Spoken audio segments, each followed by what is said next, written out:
This is Kali, K-A-L-I, and she is a juvenile red-tailed hawk. You can see no red tail yet, it's brown. What some people refer to as a chicken hawk. Technically, there is no such thing as a chicken hawk. It's a juvenile red tail that becomes a nuisance for a farmer or a rancher that's trying to free-range chickens or ducks. So that's how they get that nuisance name, I'll call it. So tell me what you're going to be talking about today.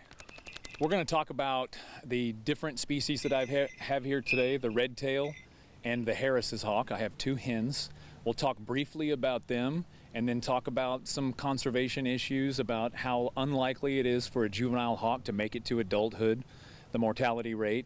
And then I'm going to open it up for question and answer because I like the crowd to get to guide where we go. I'm a bit of a bird nerd. I'm not an ornithologist and I'm not a master falconer yet, but it is like sipping from a fire hose, the amount of information you get when you get into a sport like this. So I want them to get their questions answered, so we'll let the Q&A kind of dictate where we go, and then towards the end, I'm going to do a little bit of flying today on a portable perch that I brought so they can see that the birds respond to me and come to glove with a safety line that we in falconry refer to as a creance.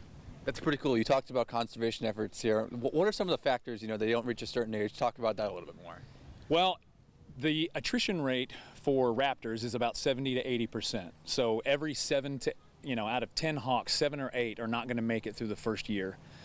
And there are different factors. Number one killer is electrocution. There's a lot of roadkill and carrion on the road, and it's kind of a simplistic reason that they gravitate towards that because they don't have to chase and catch that. It's already there. And unfortunately, uninsulated wires are grounding themselves on certain poles and electrocution happens. That's number one. Number two is car strikes. So if the poles don't get them, or the power infrastructure doesn't get them, the cars do. Number two. And number three, it's tough enough being wild as it is. When you have to hunt, catch, and dispatch your meals every day, that's tough. And there's a whole host of dangers that they're susceptible to when they're on the ground and they're not flying above. It's coyotes, bobcats, feral cats, stray dogs, like you name it.